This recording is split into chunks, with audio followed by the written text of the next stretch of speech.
"So what's your story?" he asked, sitting down next to me at a safe distance. "I already told you my story. I was diagnosed when I was..." "No, not your cancer story. Your story. Interests, hobbies, passions, weird fetishes, etc." I said, "Don't tell me you're one of those people who becomes their disease. I know so many people like that. It's disheartening.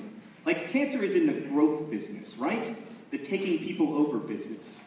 But surely you haven't let it succeed prematurely." It occurred to me that perhaps I had. I struggled with how to pitch myself to Augustus Waters, which enthusiasms to embrace. And in the silence that followed, it occurred to me that I wasn't very interesting. I'm pretty unextraordinary. I reject that out of hand. Think of something you like, anything, the first thing that comes to mind. Reading? What do you read? Everything, from like hideous romance to pretentious fiction to poetry, whatever. Do you write poetry too? No, I don't write. There! Augustus almost shouted. Hazel Grace, you are the only teenager in America who prefers reading poetry to writing it. That tells me so much. I wrote that scene partly because I wanted to get at something important about the difference between Augustus and Hazel. Hazel gives Augustus, or doesn't give it to him, but tells him about her favorite book, An Imperial Affliction, which is this novel about a young woman who has cancer and her attempt to live a minorly heroic life, a kind of small heroism. And Augustus gives Hazel this book in which Staff Sergeant Max Mayhem kills 118 people in 221 pages. It's a very enjoyable book. It's nicely written in the manner of novelizations, but it is not, it portrays its own kind of heroism. I want J.K. Rowling to say that the epilogue's crap, that the epilogue's crap. I want J.K. Rowling to say that Voldemort had a son and the story's just begun. I want J.K. Rowling to say that she's writing boys.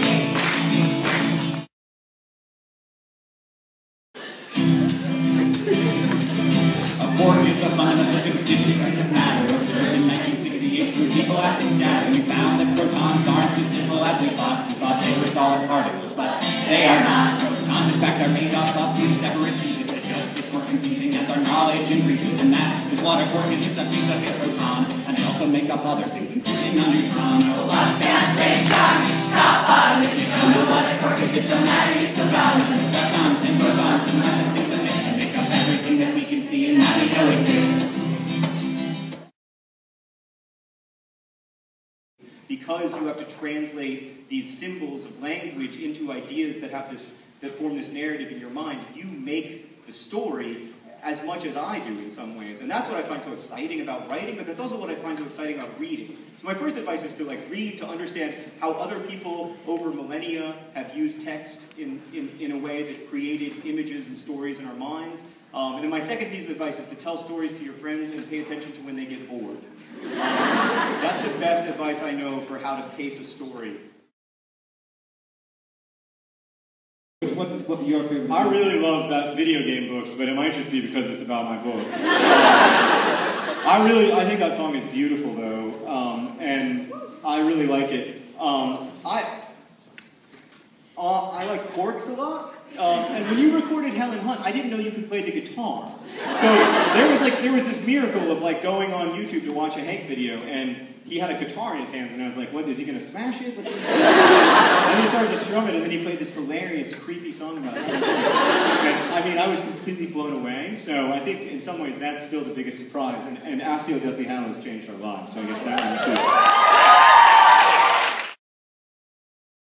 And if I get drunk, now you know maybe I'm gonna be the man who gets drunk to you. If I hate up, now you know maybe I'm gonna be the man who's feeling into you. 'Cause I would walk